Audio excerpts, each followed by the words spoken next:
श्री राधा कृष्ण दोस्तों, आप सभी का मेरे चैनल पॉजिटिव अप्रोच में स्वागत है। आज की इस क्लास का जो टॉपिक रहेगा इसका मोशन। मोशन से जो है शुरुआत करेंगे, बिल्कुल भी समय नहीं गवाएंगे और बिल्कुल शुरू से जो है इस क्लास को अच्छे से पढ़ेंगे। ध्यान से सुन लीजिएगा, मोशन नाम से तो आपको पता लग ही गया होगा कि मोशन होती क्या है। एक्सप्लेन करने की जो है इसमें मुझे कोई जरूरत नहीं है। बात आती है कि मोशन से जो है किस तरीके का कंटेंट एग्जाम में पूछा जा सकता है। ये भी आपको बता दूं, मोशन जो है 9th की साइंस की बुक का जो है फिजिक्स वाले पोर्शन का फर्स्ट चैप्टर है। और मोशन से हर बार एग्जाम में जो है एक क्वेश्चन देखने को मिलता है। इसलिए इस टॉपिक को जो है अच्छे से समझिएगा। और जो भी न्यूमेरिकल यहाँ पर जो भी एमसीक्यूज आपको यहाँ पर करवाऊंगा, उन्हें बड़े ध्यान से समझना है और पढ़ना है कि एटलीस्ट अगर जो एमसीक्यूज हम यहाँ डिस्कस करते हैं वही एग्जाम में आ जाते हैं तो अच्छा है ना। हो सकता है ऐसा कई बार जो है हमने जो एमसीक्यूज पढ़े होते हैं वही डायरेक्ट एग्जाम में पूछे जाते हैं। तो बिना समय गवाए इस क्लास को शुरू करते हैं और मोशन की जो सबसे शुरुआत करूंगा वो करूंगा एवरेज स्पीड के साथ। सबसे पहला और इम्पोर्टेंट फॉर्मूला है, लिखिएगा, नोट डाउन कीजिएगा, क्योंकि जो इसके एमसीक्यूज हैं वो तो आप क्लास में देख लोगे, लेकिन जो फॉर्मूलाज हैं उन्हें अपने नोट कॉपी में लिख लीजिएगा जो यहाँ पर करवाऊंगा। दैट इज एवरेज, माफ कीजिएगा, ये है एवरेज स्पीड या एवरेज वेलोसिटी। ठीक है, इसका फार्मूला क्या होता है मैं डायरेक्ट देखिए टू द पॉइंट बताऊंगा। एग्जामिनेशन पॉइंट ऑफ व्यू से हमें कोई 10th का +1 का एग्जाम पास नहीं करना है, हमें पास करना है टैट एग्जाम को। तो की पॉइंट्स ही हमें पता होने चाहिए जो हमारे काम के हैं, बाकी थ्योरी हमारे काम की नहीं रहती है। तो इसमें देखिए क्या बोलूंगा आपको, 2ab/a+b। एक फॉर्मूला ये रहता है वी एवरेज वेलोसिटी का। वैसे तो आप बोलोगे कि सर जो एवरेज होती है फॉर्मूला तो ये होता है a+b/2, या आप लिख सकते हो v+u/2। आप तो ये बोलोगे मुझे कि ये फॉर्मूला रहेगा, लेकिन मैंने ये फॉर्मूला करवाया जो TET examination point of view से है। फॉर्मूले दोनों होते हैं, आपको ये ज्यादा इंपॉर्टेंट है। आपको दो वेलोसिटीज दी गई होंगी। फॉर एग्जाम्पल मैं घर जा रहा हूँ 30 किलोमीटर पर आवर की स्पीड से, मैं वहां से 70 किलोमीटर पर आवर की स्पीड से वापिस आया अपने स्टूडियो। ठीक है, मेरी एवरेज वेलोसिटी बताओ। तो ये फॉर्मूला अप्लाई करना है उस केस में। ये फॉर्मूला जनरली एवरेज के लिए यूज किया जाता है, लेकिन जब आपको कभी ऐसा आए कि कोई एक पर्सन है यहाँ से वहां 30 किलोमीटर पर आवर की स्पीड से गया, वहां से यहाँ 70 किलोमीटर पर आवर की स्पीड से आया, तो उसकी एवरेज क्या होगी। इसलिए मैंने आपको जो है ये वाला फॉर्मूला बताया। ये वाले फॉर्मूले सभी को आते हैं और ये भी पता है कि अप्लाई कहाँ करते हैं। ठीक है, इसलिए इस फॉर्मूला के ऊपर जो मीन वाला फॉर्मूला है उसके ऊपर मैं आपको लेकर नहीं जा रहा। मेन क्रुक्स को पकड़ना है जो एग्जामिनेशन पॉइंट ऑफ व्यू से इंपॉर्टेंट है, वो रहा ये। लिख लीजिए कहाँ अप्लाई करना है, वो मैंने आपको बता दिया। Is that clear. अब देखिए मोशन वाले चैप्टर में बहुत ज्यादा चीजें नहीं है, सिर्फ 2 और 3 चीजें हैं। सारे एमसीक्यूज इन्हीं चीजों पर घूमकर पूछे जाते हैं। ध्यान से देखिए, इसके बाद मैं आपको बताऊंगा distance time graph with uniform speed. Direct पूछा जाता है क्वेश्चन, फिजिक्स के डायरेक्ट क्वेश्चन पूछे जाते हैं। क्या है, ध्यान से देखिएगा, distance time graph with uniform speed. किसी भी तरीके से ये वाला क्वेश्चन एग्जाम में आ सकता है डिस्टेंस टाइम ग्राफ का। तो ये आपको हमेशा याद रखना है, distance time graph with this, ये चीज मायने रखनी है एग्जाम में आएगा यूनिफॉर्म और नॉन यूनिफॉर्म। ठीक है, तो हमेशा याद रखना। मैं आपको विजुअल बता देता हूँ ताकि एग्जाम में याद रहे। This is a direct straight line. This is a direct क्या है, स्ट्रेट लाइन। इस तरफ होता है हमारा डिस्टेंस और इस तरफ होता है हमारा टाइम। ड्रॉ करने की जरूरत इसलिए नहीं थी क्योंकि डायरेक्ट स्ट्रेट लाइन एग्जाम में आएगा, कर्व लाइन होती है, स्ट्रेट लाइन होती है। कई बार विजुअल से चीजें याद रहती हैं और कई बार टैट में मैंने देखा ये डायरेक्ट ही पूछ लिया जाता है इसको ड्रॉ करके कि बताओ ये चीज है क्या। आपको पता होना चाहिए this is distance time graph with uniform speed, with uniform speed. Is that clear. इसके साथ नॉन यूनिफॉर्म स्पीड के साथ अगर आए यही ग्राफ, ध्यान से सुनिएगा, डिस्टेंस, ये वाली जो पॉइंट बता रहा हूं पूछे गए हैं एग्जाम में, डिस्टेंस, ये रहा टाइम, लेकिन यहां पर ब्रैकेट में लिखता हूं यूनिफॉर्म, क्या लिख रहा हूं, non uniform, non uniform speed, ठीक है, ये होता है कर्व्ड लाइन, ये कैसा होता है, कर्व्ड लाइन, इस चीज का याद रखना है, कई बार इसका नाम पूछा जाता है, स्ट्रेट लाइन है, ये कर्व लाइन है, कई बार ये पूछा जाता है कि जो डिस्टेंस टाइम ग्राफ है जो कर्व लाइन होता है किस टाइप की मोशन के लिए होता है, तो आपका आंसर क्या होना चाहिए, नॉन, माफ कीजिएगा, नॉन यूनिफॉर्म स्पीड के लिए होता है, ठीक है।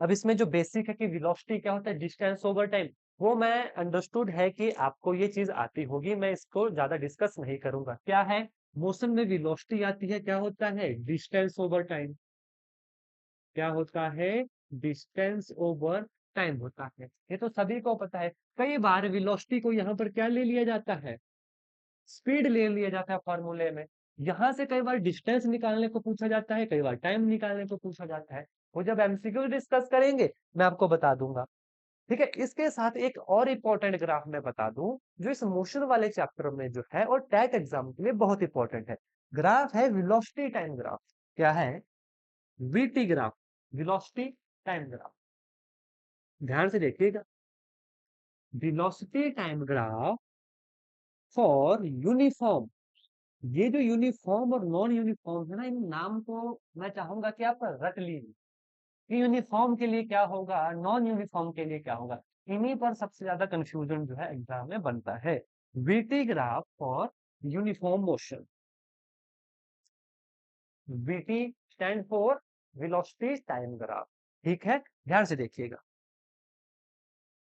इस साइड आता है टाइम, यहां पर आती है हमारी वेलोसिटी, वेलोसिटी टाइम ग्राफ भी क्या होता है, हमारा स्ट्रेट लाइन होता है, लेकिन इस तरीके फॉर यूनिफॉर्म मोशन, और वेलोसिटी टाइम ग्राफ आ जाता है कई बार एक्सेलरेशन के लिए, यूनिफॉर्म एक्सेलरेशन के लिए, ध्यान से सुनिएगा, velocity time graph for uniform acceleration, यहां पर लिख रहा हूं, ये बार बार पूछा गया है एग्जाम में, ये जो यूनिफॉर्म एक्सेलरेशन वाला है ना, ये बार बार एग्जाम में पूछा गया है, यूनिफॉर्म एक्सेलरेशन, शॉर्ट फॉर्म में लिखा है एक्सेलरेशन, ठीक है, एक्सेलरेशन क्या होता है, वेलोसिटी ओवर टाइम, पता है ना, वेलोसिटी ओवर टाइम, वो भी माइंड में लेकर चलना है, यूनिफॉर्म एक्सेलरेशन के लिए क्या होती है, ये डायरेक्ट स्ट्रेट लाइन होती है, ग्राफ मैं इसलिए बता रहा हूं कि आप विजुअलाइज कर सको इस चीज को, और इस तरीके से जब देखते हैं ना तो एग्जाम में चीजें याद रह जाती है,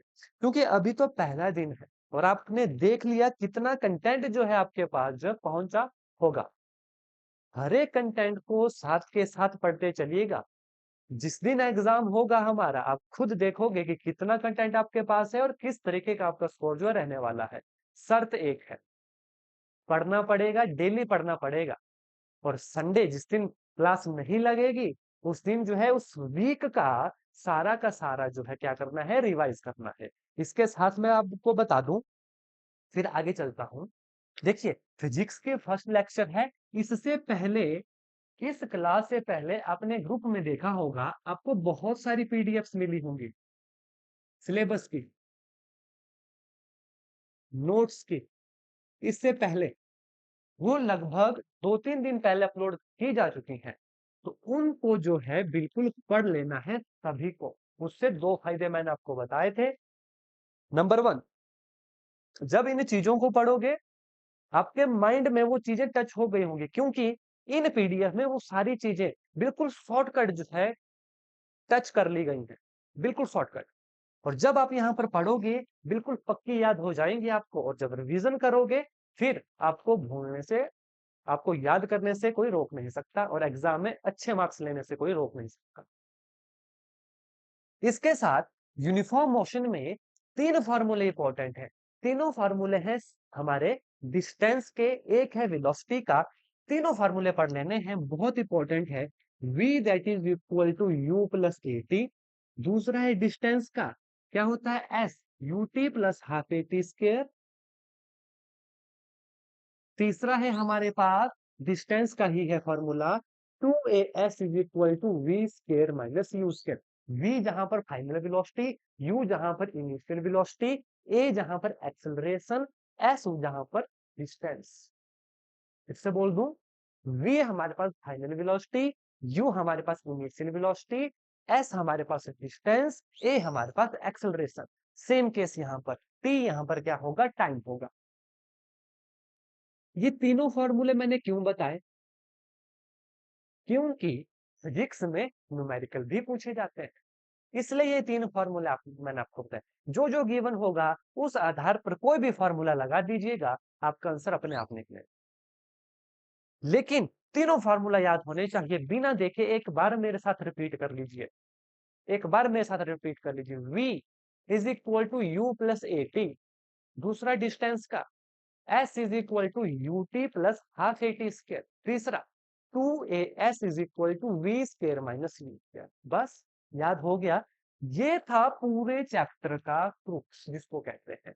पूरे चैप्टर में जो इंपॉर्टेंट तीन चार चीजें थी एग्जामिनेशन पॉइंट ऑफ व्यू से, ये वाली थी। इसमें एक एडिशन करवाता हूं आपको, जो एग्जामिनेशन पॉइंट ऑफ व्यू से इंपॉर्टेंट है। ये जो पॉइंट लिखाऊंगा ये केमिस्ट्री के लिए भी इंपॉर्टेंट है, फिजिक्स के लिए भी इंपॉर्टेंट है। तो इसका मतलब बहुत इंपॉर्टेंट है। रिलेटिव डेंसिटी कई बार एग्जाम में आ जाती है। रिलेटिव डेंसिटी ये निकालने को एग्जाम में आ जाती है, रिलेटिव डेंसिटी। इसके लिए एक गिवन डेंसिटी आपको होगी, आपको बोला गया होगा उसकी रिलेटिव डेंसिटी निकालो। एग्जामिनर ने लिखा होगा कि फलाना फलाना ऑब्जेक्ट की डेंसिटी इतनी है, उसकी रिलेटिव डेंसिटी निकालो। तो उसका फार्मूला क्या होगा? रिलेटिव डेंसिटी का फार्मूला होगा डेंसिटी ऑफ ऑब्जेक्ट। ये गिवन होगी, एग्जामिनर इसको देगा, किसकी डेंसिटी इतनी है, रिलेटिव डेंसिटी फाइंड आउट करो, divided by density of H2O। Density of H2O मैं डायरेक्ट वैल्यू भी लिखा सकता था, लेकिन मैंने डेंसिटी ऑफ H2O इसलिए लिखाया, एग्जाम में कई बार डायरेक्ट भी पूछ ली जाती है डेंसिटी ऑफ H2O, वो आपको पता होनी चाहिए। वो होती है 997 kg मीटर क्यूब। ये आपको आनी चाहिए। और जब भी आप सॉल्व करोगे, relative density divide by 997। Is that clear? अब यहाँ पर एक चीज ध्यान से और सुन लीजिए। एग्जाम में कई बार जब इस तरीके का न्यूमेरिकल आता है, क्वेश्चन आता है कि रिलेटिव डेंसिटी निकालो, आप ये देख लेना, जो ऊपर डेंसिटी ऑफ ऑब्जेक्ट है ना, ये क्या इसके मल्टीपल में है, तब तो 997 ले लीजिएगा। ठीक है, अगर कोई बड़ी वैल्यू होगी जो काटने में दिक्कत आएगी, तो इसको 1000 मान लेना है।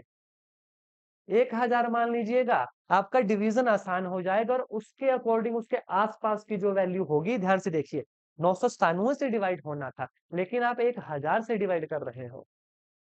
ठीक है, तो उसके अकॉर्डिंग फिर अपना आंसर जो है कर लीजिएगा।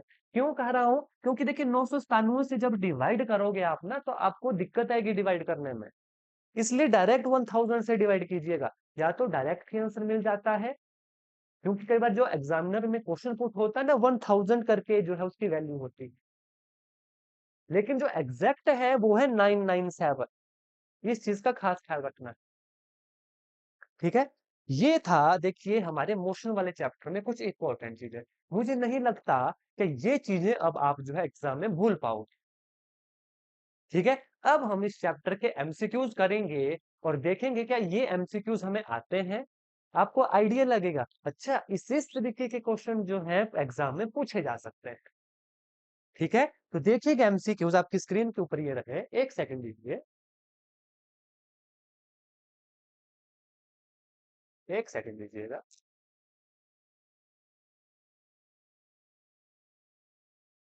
देखिएगा, एमसीक्यूज पढ़िए पहला, और मन में सोचिए कि क्या आंसर होगा। आप चाहे तो मैसेज भी कर सकते हो, मैसेज का ऑप्शन जो है आपके लिए अवेलेबल है, ओपन है।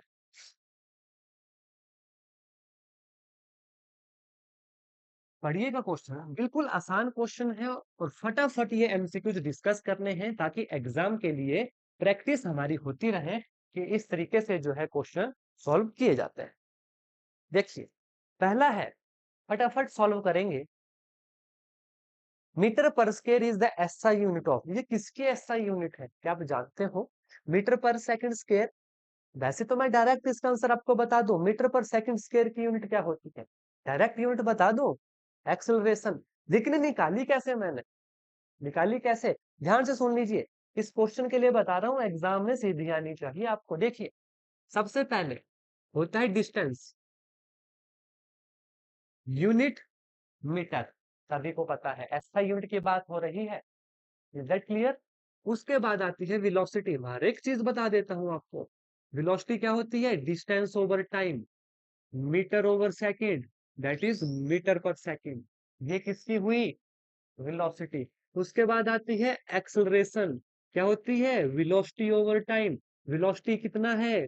मीटर पर सेकेंड है, डिवाइड बाय टाइम है। कितना आ गया? Metre per second square will be right answer. यहाँ क्या पूछा है? मीटर पर सेकंड स्क्वायर ही पूछा है, वही पूछा है ना। इन्होंने डिवाइडेड लिखा है, इसको मैं ऐसे भी लिख सकता हूँ, डिवाइड बाय स्क्वायर। ये तो अंडरस्टूड सी बात है। तो क्या आंसर हुआ? Option number C, velocity will be our right answer. माफ कीजिएगा, option number D, acceleration will be our right answer. ये देखिए, तीनों मैंने निकाल के आपको बता दी। नेक्स्ट क्वेश्चन देखेंगे। एक सेकंड दीजिएगा, इसमें ज्यादा ऑप्शन है।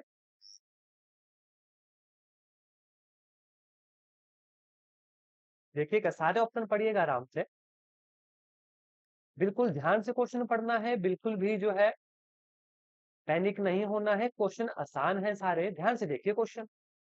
अ car goes from town A to another town B with speed of 40 kilometer per hour and return back to the town A with a speed of 60 kilometer per hour. Average speed of the car during the complete journey। आ गया वो formula average speed का during complete journey.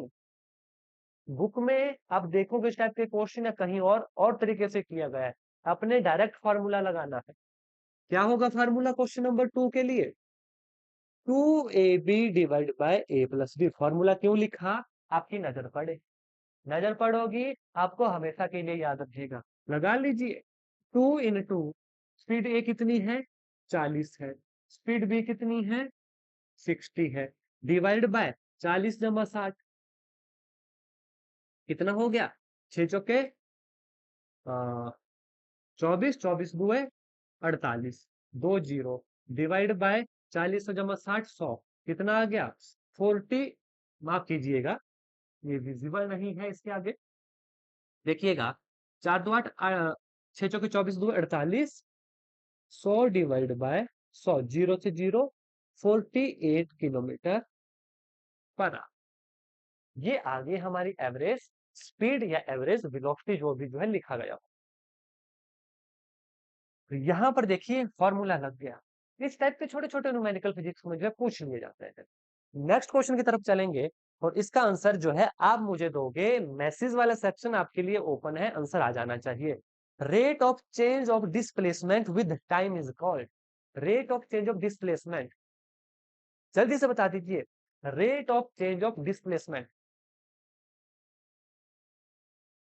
क्या answer होगा? Rate of change of displacement आपके सामने लिखा है, आपके सामने लिखा है, बिल्कुल सही जवाब है आपका, वेलोसिटी। देखिए, rate of change of displacement इस वेलोसिटी को D S over D T, यानी D over D T of S. Rate of change of displacement क्या होता है? वेलोसिटी होती है। कौन सा आंसर आएगा? Option number B will be right answer. Is that clear? Next question, माफ कीजिएगा, देखिए। Initial velocity of a body u, it is under uniform acceleration A, its velocity v at any time t is given by। तीन formula बताए थे आपको, अब देख लीजिए कौन सा फॉर्मूला जो है यहां पर लगेगा।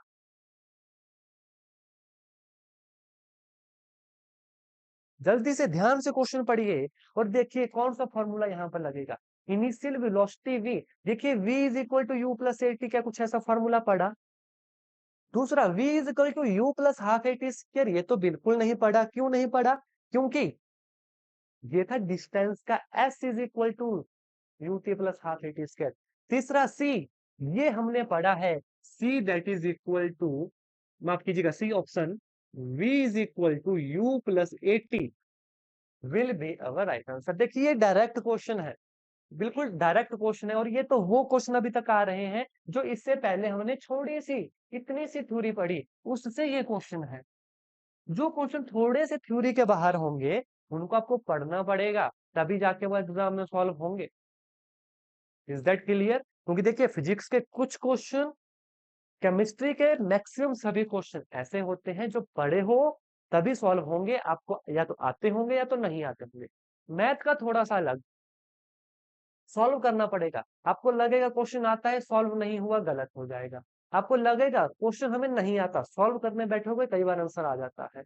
लेकिन फिजिक्स केमिस्ट्री बिल्कुल अपोजिट, पढ़ा होगा आंसर निकलेगा, नहीं पढ़ा होगा आंसर नहीं निकलेगा। या तो फिर दूसरा तरीका है तुक्का लगाने, वो भी बताएंगे लेकिन लास्ट में बताएंगे। नेक्स्ट देखिएगा, क्वेश्चन नंबर 5 क्या बोलता है, distance covered in time t by a body having initial velocity u and having uniform acceleration a is given by s is equal to ut plus half at square। यहां से एक question तो यही बन गया हमारे फ्यूचर एग्जाम के लिए कि एग्जामिनर एक क्वेश्चन ऐसा भी पूछ सकता है आपसे, डिस्टेंस का फॉर्मूला पूछेगा, डिस्टेंस का फॉर्मूला बताओ जहां पर टाइम टी है और इनिशियल बॉडी जो है ऑब्जेक्ट की यू है वेलोसिटी, एक्सेलरेशन ए है, बताओ फॉर्मूला।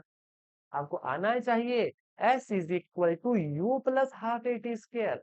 अब आगे पढ़ो, दिस रिजल्ट फॉलो फ्रॉम, ये रिजल्ट कहां से आता है? Option A Newton law, option B Newton second law, option C Newton third law, और option D none of this above. मैं आपको बता दूं, न्यूटन के जितने भी लॉ हैं सारे फोर्स के ऊपर हैं, मोशन के ऊपर है। और ये जो फार्मूला है ये किसका है? ये मोशन का है? ये किसी फोर्स का है? जी नहीं। ये फॉर्मूला किसका है? This formula is all about distance, this formula is all about distance. और Newton law external force, internal force, motion के ऊपर डिपेंड करते हैं, तो इसका राइट आंसर जाएगा option number D, none of this above. इस फॉर्मूले का न्यूटन लॉ के साथ कोई लेना देना। नेक्स्ट क्वेश्चन पढ़ो, a ball is thrown vertically upward, किसी बॉल को वर्टिकली अपवर्ड फेंका गया। आगे पढ़ो, it rises to a height of 50 metre, यहां से थी बॉल को यहां तक फेंका गया, ये आया 50 मीटर। इतना समझ गए क्वेश्चन? नेक्स्ट पढ़ो, and it come back to the thrower, और ये यहां से यहां पर जो है वापिस आ गई। यहां पर मान लो कोई थ्रोअर था, इसमें जो है ये बॉल फेंकी, 50 मीटर ऊपर गई फिर नीचे आ गई। आपसे पूछा है आगे की कौन सी स्टेटमेंट इसमें से सही होगी? पहला है the total distance covered by the ball is zero. जी नहीं, टोटल डिस्टेंस कितना कवर किया? डिस्टेंस और डिस्प्लेसमेंट का कॉन्सेप्ट, बेसिक कॉन्सेप्ट है, बताने की जरूरत नहीं। 50 मीटर ये ऊपर गई, 50 मीटर ये नीचे आई, टोटल डिस्टेंस कितना हो गया? 100। मीटर हो या किलोमीटर हो फर्क नहीं पड़ता, 100 मीटर ये आया टोटल डिस्टेंस, मतलब ऑप्शन ए तो गलत है। दूसरा, net displacement of ball is zero, net displacement यहां से गया वहीं पर आ गया, तो नेट जो डिस्प्लेसमेंट है वो कितना आया? डिस्प्लेसमेंट कितना आई हमारे पास? It is equal to zero, यानी कि option number B will be right answer. Next है द डिस्प्लेसमेंट इज 100 मीटर, जी नहीं, डिस्प्लेसमेंट जीरो है। डिस्प्लेसमेंट MENT, डिस्प्लेसमेंट क्या है? जीरो है हमारे पास। इस चीज का ध्यान रखना है। तो कौन सा आंसर हुआ? Option number B. What is distance? Distance होता है जितना भी उसने डिस्टेंस कवर किया जाए, गोल घुमा, जहां मर्जी गया, वापिस आया, कोई फर्क नहीं पड़ता, वो होता है डिस्टेंस। डिस्प्लेसमेंट होता है एक पॉइंट से दूसरे पॉइंट तक जाने का सबसे छोटा रास्ता। अगर वो वापिस आ गया उस पॉइंट पे तो वो जीरो हो जाएगा। ये समझना है आपने। जैसे कि अगर मान लो ये ए से यहां तक बी तक जाना है, जिस रास्ते से गया टोटल डिस्टेंस होगा जो उसने कवर किया, लेकिन डिस्प्लेसमेंट होगी शॉर्टेस्ट डिस्टेंस, ये वाली, ये होती है डिस्प्लेसमेंट। और कहीं ये यहां जाकर वापिस आ गया, टोटल डिस्टेंस तो होगा लेकिन डिस्प्लेसमेंट हो जाएगी जीरो, क्योंकि वो वहीं पर आकर खड़ा हो गया फिर से। इस चीज का खास ख्याल रखना है। Distance displacement. That clear? Next MCQ देखिए। देखो, in 12 minute a car whose speed is 35 kilometre per hour travel a distance of. Question आसान है, लेकिन इसमें भी एक अप्रोच आपको बताऊंगा, एक नया नजरिया आपको दूंगा। वैसे तो आपने जो है ये हमेशा सुना होगा, जब भी क्वेश्चन को सॉल्व करना है आपको जो है एसआई सिस्टम ऑफ यूनिट में लेकर आना है। लेकिन मैं कहता हूँ जरूरत नहीं होती है। अब आप बोलोगे कि ये तो गलत कह रहा है। बस जरूरत नहीं होती है, लेकिन हल्का सा देखना पड़ेगा कब जरूरत नहीं होती है।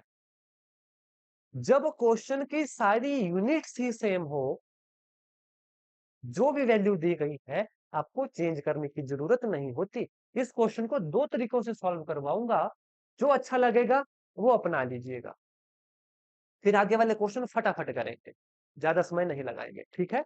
देखो, in 12 minute a car whose speed is 35 kilometre per hour and travel a distance of, distance पूछा है। सबसे पहले आपको पता होना चाहिए वेलोसिटी, जिसे कि स्पीड भी कहते हैं, एक वेक्टर क्वांटिटी एक स्केलर क्वांटिटी। मैं दोनों इसलिए लिख रहा हूं, एग्जाम में कंफ्यूजन हो जाती है कि वेलोसिटी क्या है स्पीड क्या है। दोनों सेम चलती हैं, बस थोड़ा थोड़ा ध्यान रखना है कि कहां पर डायरेक्शन दी है, कब क्या है। वेलोसिटी होता है डिस्टेंस ओवर टाइम, ठीक है? ये है। अब हमसे पूछा क्या है, डिस्टेंस पूछा है, तो डिस्टेंस का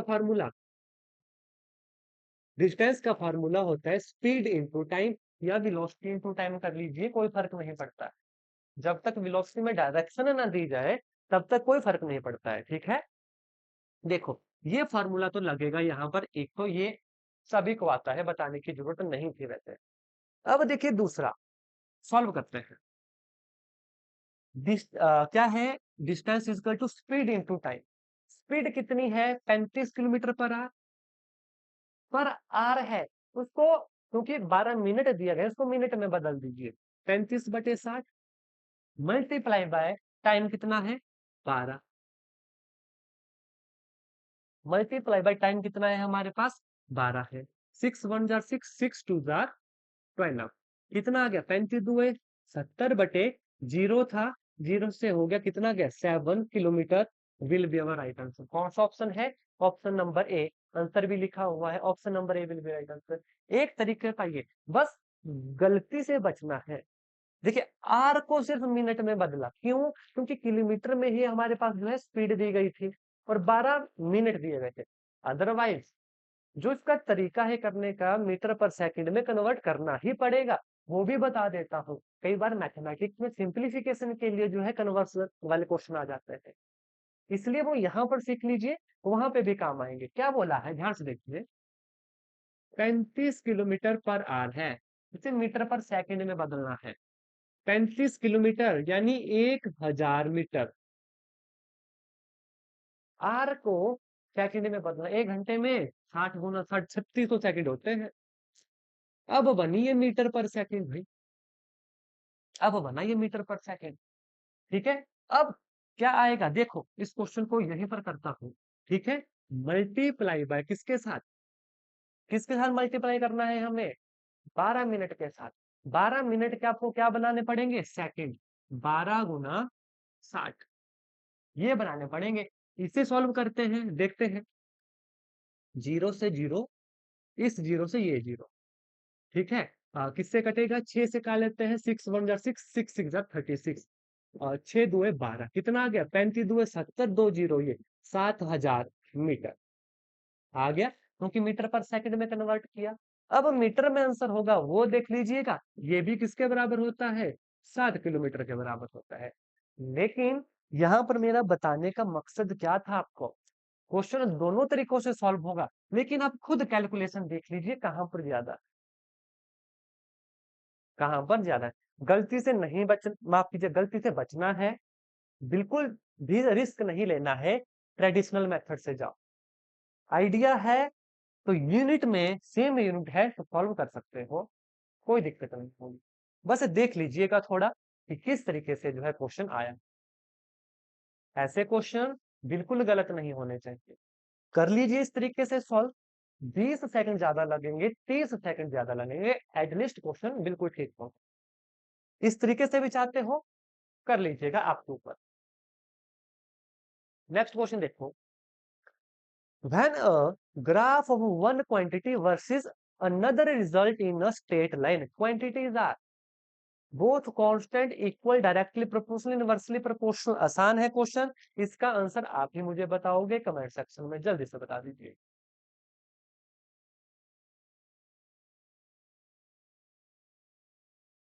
जल्दी से बता दीजिएगा। हिंट भी दे देता हूं, one quantity versus another result is a straight line.